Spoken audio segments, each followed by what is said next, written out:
Hello and welcome to Opt to Thrive, episode 47. Hot flushes in menopause, why they happen, and what really helps. Welcome to Opt to Thrive, your go-to podcast for women's wellness in midlife, designed to educate, support, and inspire you to live your very best life. And now your host, Dr. Corina Sims.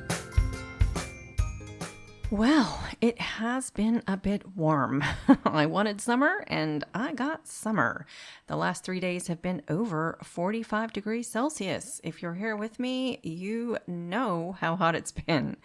The other day when I finished at the clinic, I got into my car, which was parked under a carport out of the sun. My car's temperature reading said it was 51 degrees Celsius. In my car.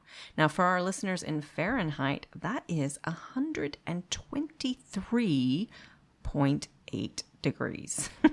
I did reach back and give my bike tire a little squeeze because I leave my bike in the car and I just had this thought. I wondered if that kind of heat could make the tires melt or blow up.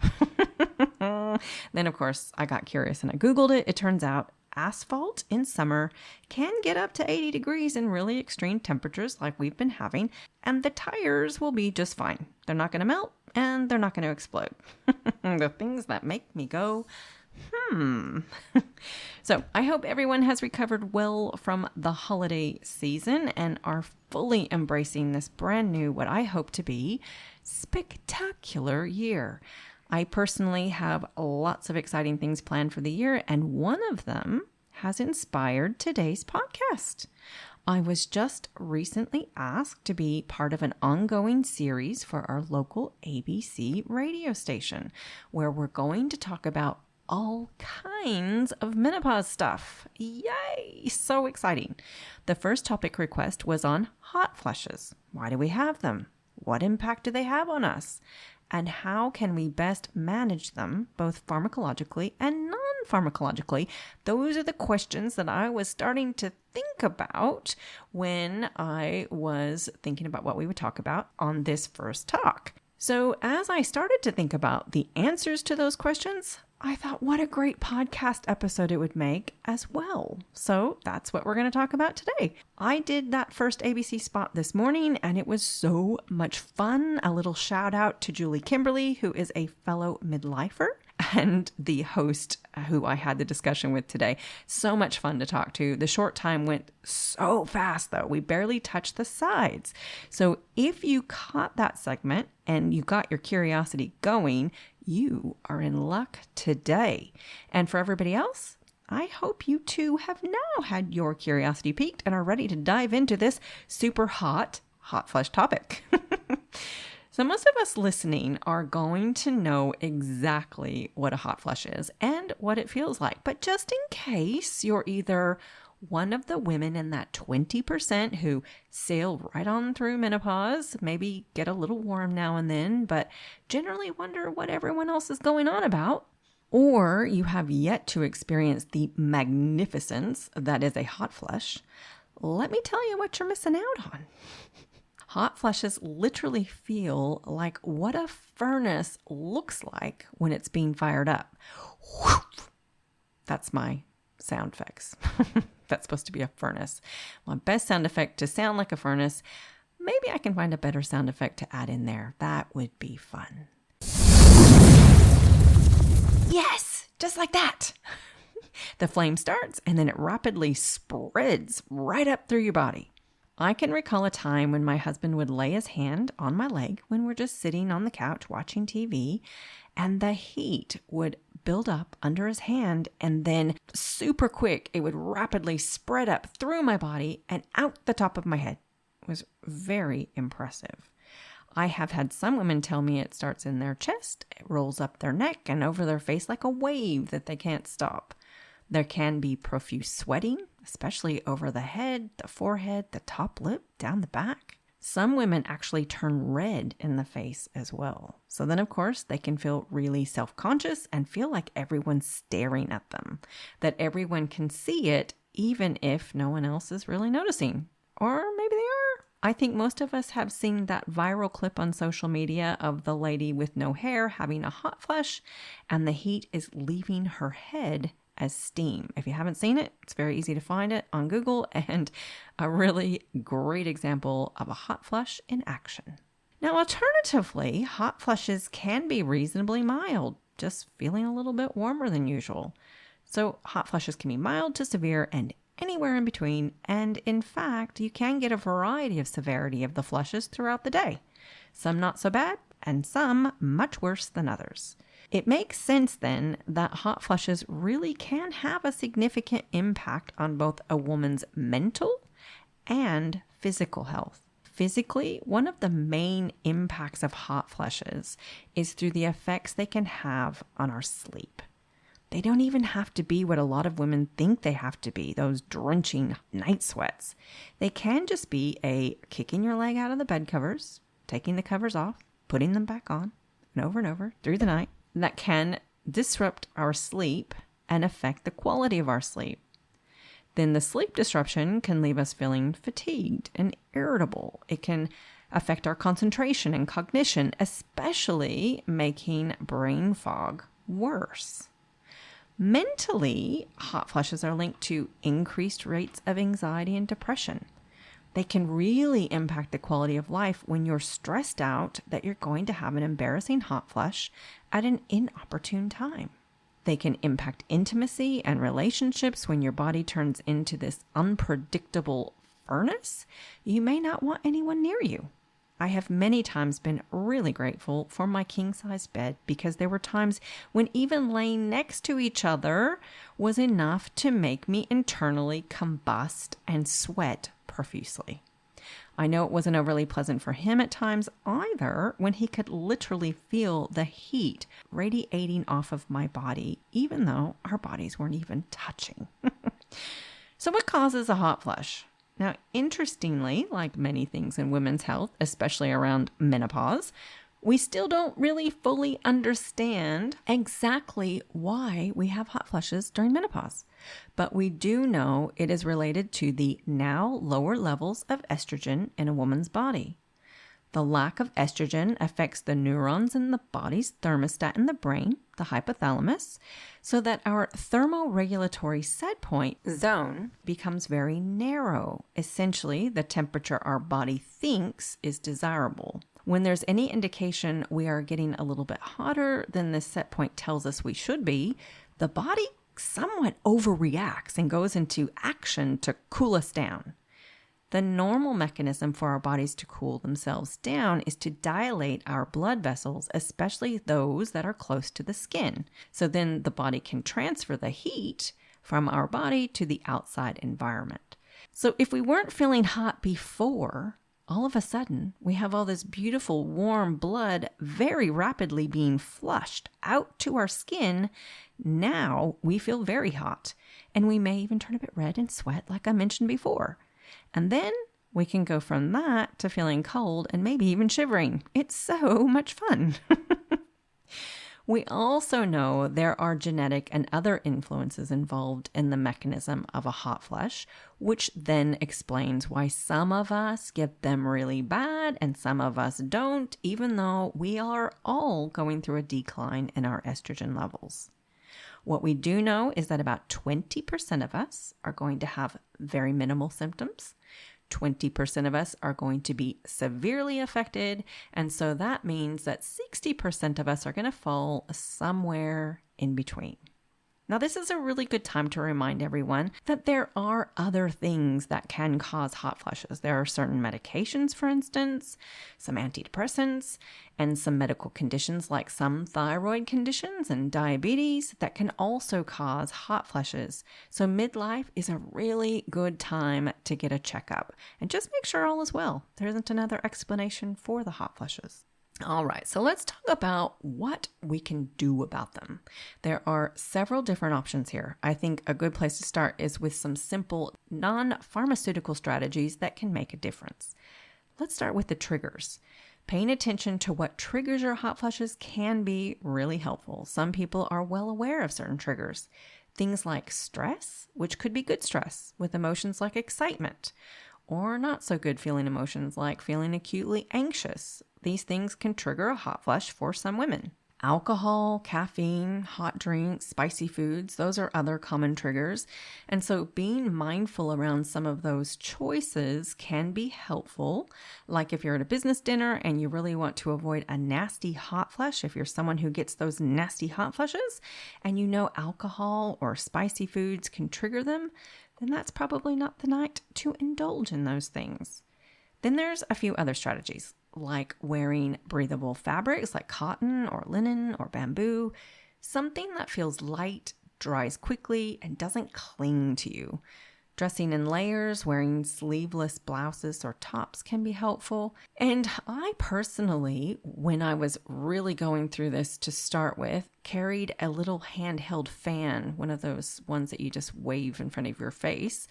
I had been on a trip to Italy just before my 50th birthday, before I started having these symptoms. It was a heat wave over there, and I bought a couple of these beautiful fans. I think I even got one from around the Vatican, and they're gorgeous. And I really thought I would never use them again. I would never have a reason to. Well, surprise, surprise, it wasn't too much later that I broke them back out and started carrying them in my bag. And man, they came in handy. I remember going on a trip to Melbourne and I was using that fan on the plane and in the airport, and I used it a lot in those early stages. So it was a good strategy for me. Now, hot flushes at night affecting your sleep. The aim there is to keep yourself cool. So, keeping your room temperature low if you can. Some people put a cold pack under their pillow, flipping the pillow over to get that coolness of the pillow from time to time through the night. If you have electric blankets, making sure that you've got one of those dual controls so that you have control over your side, because you're probably not going to need much of electric blanket. Mattress coolers, I have seen those. I did look into those myself early on. Really quite expensive. Maybe they've come down in price now. I don't know. They certainly look like they'd be very effective. Looking at the evidence, there have been some small short-term studies that do look like there is some preliminary evidence supporting their effectiveness, so it might be a good option. Now, if you're a smoker, there's good evidence that stopping smoking can help with symptoms, lessen the severity of hot flushes, lessen the frequency of hot flushes. A good Mediterranean-style diet with lots of colorful fruits and vegetables, whole grains, legumes, nuts, and olive oil, fish and poultry, and limited red and processed meats might improve hot flushes.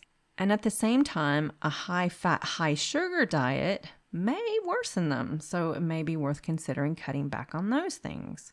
Regular exercise might not improve symptoms, but it can certainly improve overall well-being. So then it can make tolerating the symptoms a little easier. Everything's a little bit nicer when you're exercising, I think. Plus, exercise has all those other beautiful benefits. It can improve your cognitive function, depression, sleep, energy levels, bone density, and it can help maintain weight and lower risks of cardiovascular disease. Now, speaking of excess weight, weight itself can impact hot flushes. We know that for those who are carrying a few extra kilos, even a small weight reduction can help reduce the severity and the number of hot flushes. And avoiding weight gain can help as well, though I know this is a tough one, especially around menopause. Now, what about mind and body-based therapies and practices? Things like yoga, relaxation therapy, mindfulness practices, all absolutely wonderful, and they can help with things like mood and sleep. But unfortunately, no really good evidence that they're good for hot flushes in particular. But again, like exercise itself, if something improves your well-being, you're more likely to tolerate those hot flushes better. Now, cognitive behavioral therapy, on the other hand, is a mind-body therapy that does have consistent, high-quality evidence for improving those hot flushes and sleep and well-being in menopause. Okay, so let's say you've done all the strategies, you're exercising regularly, looking after those muscles and bones, eating a good, varied, colorful diet, high in protein and fiber, and maybe you're at the point you'd like to consider a bit more help. Or maybe you skip those things and you just want more help. Well, let's just dive into the pharmaceutical options. Here we're going to cover mainstream and complementary or natural options. So obviously, if a lack of estrogen is causing the hot flushes, then it makes sense that topping up estrogen can help. And in fact, that is where menopause hormone therapy, MHT, shines for those vasomotor symptoms, the hot flushes. MHT is the most effective treatment for hot flushes. It is not the only treatment, and there are treatments that are almost as good, and we're going to cover those as well in just a minute. But for MHT, if you have a uterus, we just need to be reminded we also need a progestogen to go along with that estrogen. If you don't have a uterus, then estrogen alone is fine. There are heaps of different formulations, patches, pills, gels, and this is a discussion to have with your doctor to find the option that suits you. Now, I want to make a really important point here for those of you who are suffering from hot flushes, but you're still having periods. So you're perimenopausal. Because this does seem to be a point of confusion for some people, including some practitioners. You absolutely can be treated for hot flushes in the perimenopause when you are still having periods. I have had patients come to me telling me that they have been told that they cannot have treatment because they are still having periods. That is absolutely incorrect. You do not need to have stopped having periods to start treatment. And in that situation, you may be offered a low-dose birth control pill. That could be completely appropriate, especially if you're after cycle control. So you want to know when you're going to have a period, or you want to control when you do and do not have a period, or you still need contraception. Some women come to me complaining that they wanted treatment for perimenopause, but they were given the pill and they've left thinking that that doctor didn't know what they were doing. So I just wanted to make it clear, and I myself explain this to my patients when I offer it for the reasons I've just given. It absolutely can be a great option, but other options can include MHT. Again, you don't have to have stopped menstruating to start it, but it is a conversation that you and your doctor need to have to look at all the options together and then decide what is best for you. Most MHT is now covered by the PBS, which really only happened less than a year ago, but hey, we're getting there. Okay. So hormones make sense, but not everyone wants or can take hormones. So let's talk about the other options. There are lots of other options, but today I want to cover a few of the most common ones. A couple of years ago, a new medication came onto the market here in Australia called fezolinetant. It's a medication that specifically targets hot flushes by calming the overactive temperature control neurons in the brain that we talked about earlier that trigger hot flushes. It's not hormonal, so you're not going to get some of those other benefits that MHT would give, like bone loss protection, but it can reduce moderate to severe hot flushes, and it can significantly improve sleep. It's well tolerated. Headaches seem to be the biggest side effect, but they're usually mild and they seem to go away over time. There have been rare reports of liver toxicity. So liver function is monitored pretty closely, especially when you first start it. And this is often where I lose people with fezolinetant. But again, it is a rare complication. It's also not under the PBS, so it's going to cost you somewhere around $75 a month. Then we have another medication that's poorly understood, and patients often get their backup to have it offered to them, thinking the doctor thinks it's all in their head.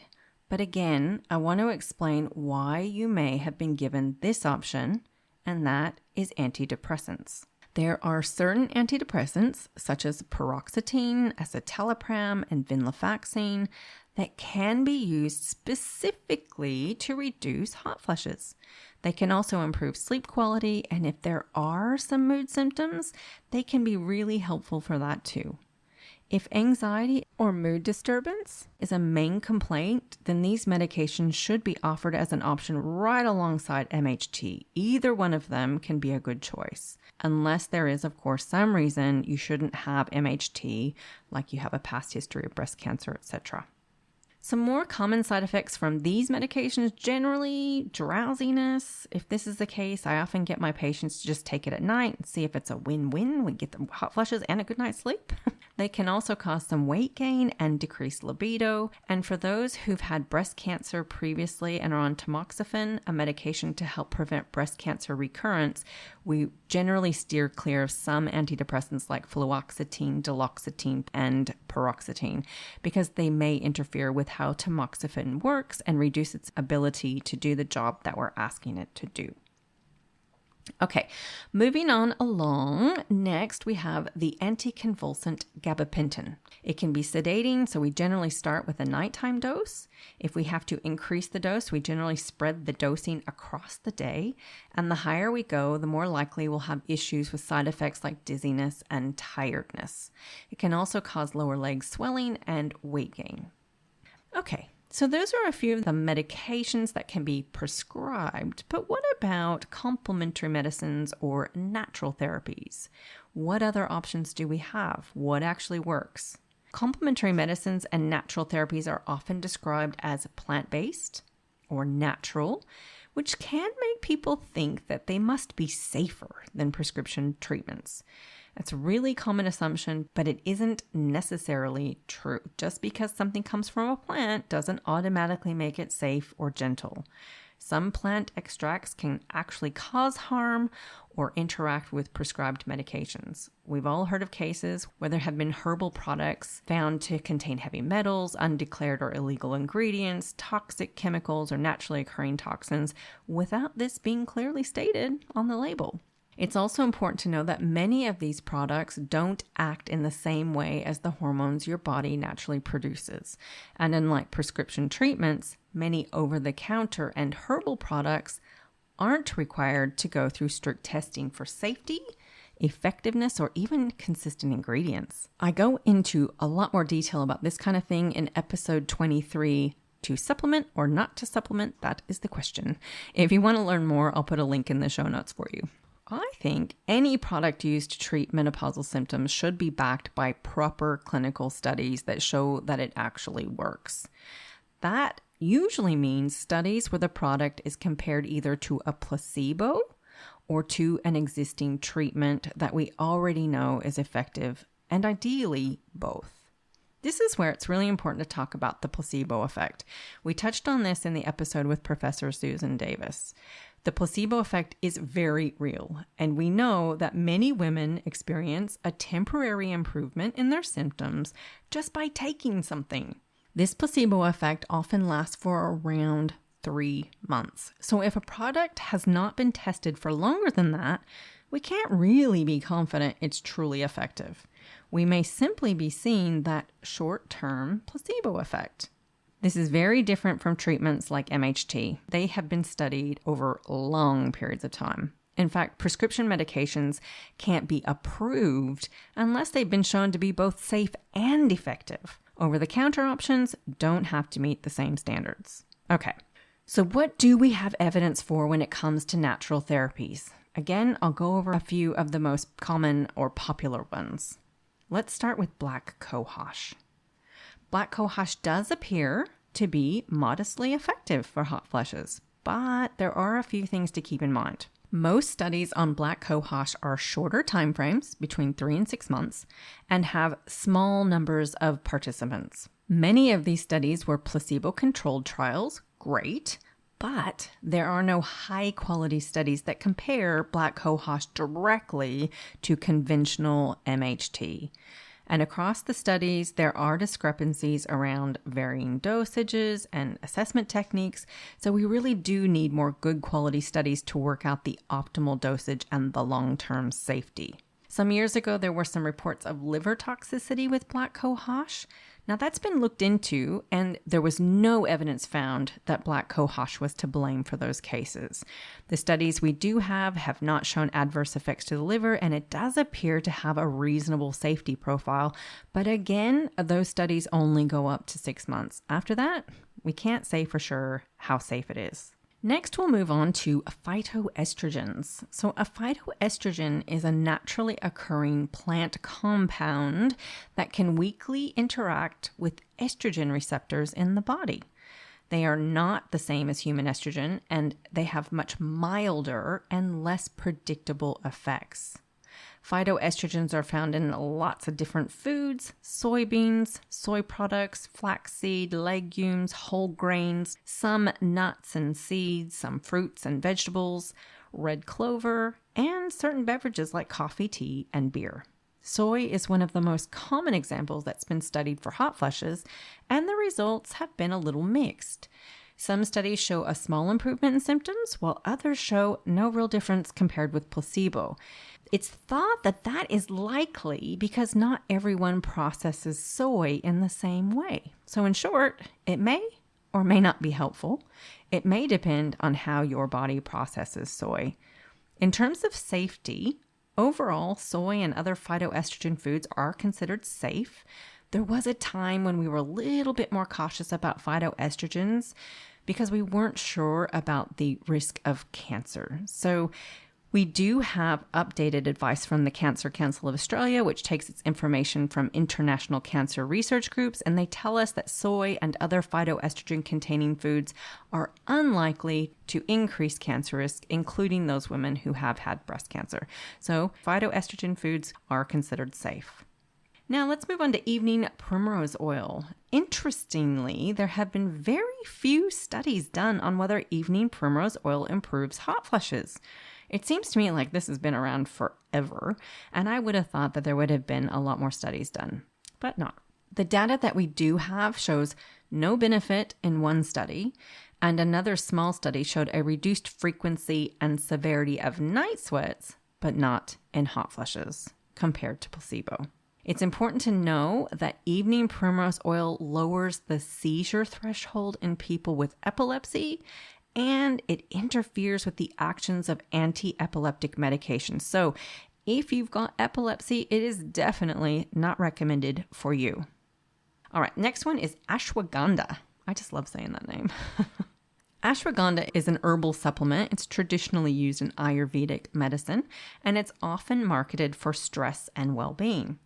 When it comes to menopause, though, there's actually very limited evidence. Only one small study with 100 women over 8 weeks, looking at its use for perimenopausal symptoms. There was some improvement in symptoms, but there wasn't enough evidence to draw any strong conclusions. And there are also some significant safety concerns around gut symptoms and possible liver damage in people taking ashwagandha. Some of them have required hospitalization, so because of this, it's recommended that supplements that contain ashwagandha be avoided by anyone with current or past liver problems. Now, I'm just going to read off a little list that I found from the Australasian Menopause Society website of complementary medicines and natural therapies with little or no evidence of benefit in treating menopausal symptoms. Wild yam cream, ginseng, maca, pine bark, pollen extract, magnesium, combination botanical therapies, homeopathy, and acupuncture.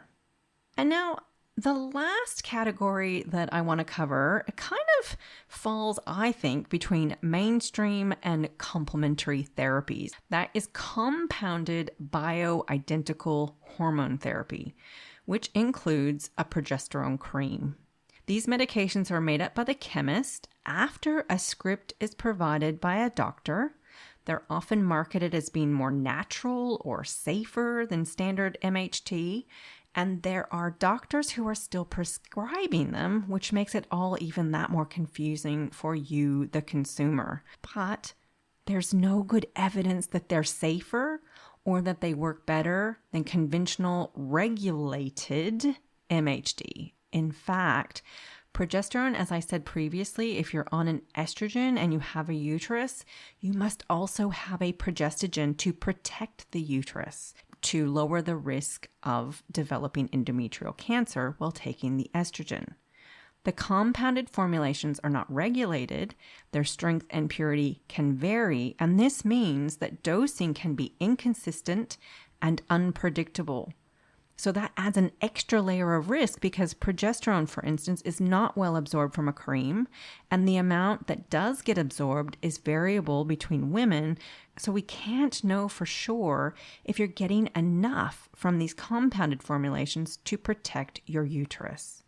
And so for these reasons, major menopause organizations all around the world advise against using bioidentical compounded hormones, and they recommend that women be given this information so that they can avoid them. All right, guys, that's what I've got for you today. You are all now experts on hot flushes. So let's just do a little summary. Most of us are going to get hot flushes. Some of us are going to be pretty severely affected. There are some strategies you can use to help. Exercise may not help with hot flushes, but it can make you feel better in yourself.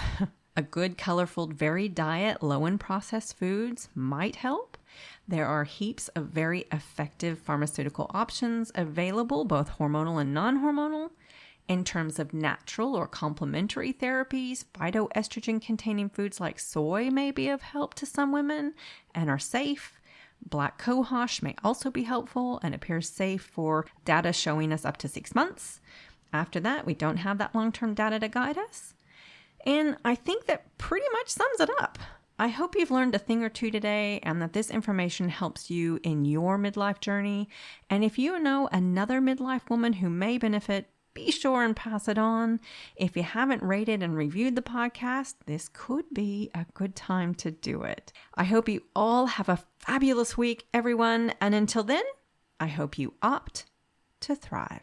Hey, before you go, if you're a midlife woman who wants to feel better in your body, whether that means improving your health, building strength and confidence, or working towards weight change in a kinder, more sustainable way, I have created something especially for you to support you. It's called the Midlife Health and Body Reset Kickstart Guide, and it's a free 7-day foundations guide to help you understand what's going on in your body in midlife and what actually makes a difference from here. You can download it using the link in the show notes. And if you're ready to take things even a step further and you'd like personalized support, you're welcome to join me inside the Midlife Reset. It's my coaching program for midlife women who want clarity, accountability, and compassionate guidance as they build strength, improve their health, and create real lasting change. I'm now running monthly intake cycles, which means there's a supported onboarding start date each month, so you don't have to wait for a big launch and you can begin when the timing feels right for you with guidance from day one. You'll find a link in the show notes to get you all the details, including the date of the next intake. And if you're not sure whether it's the right fit, you're always welcome to reach out and ask me any questions. We can even book a little discovery call where we find out if we're a good fit and if it's the right program for you. Just send me a message. Thanks so much for listening and for being here. The Opt to Thrive podcast is designed for information purposes only and is not engaged in the giving of medical advice. The information provided on the podcast should not be used for diagnosing or treating a health problem or disease. In no way should the information provided by Opt to Thrive be considered medical advice, and at all times the advice of a medical professional should supersede recommendations from Opt to Thrive. If you have or suspect you may have a health problem, you should consult your healthcare provider. The views expressed in this podcast are purely that of Dr. Sims and do not in any way reflect those of the institutions she contracts her medical services to. Thank you for listening to Opt to Thrive. If you've enjoyed listening, please rate and share the podcast. You can visit our website at opttothrive.com and leave a comment for any subjects you would like to hear more about.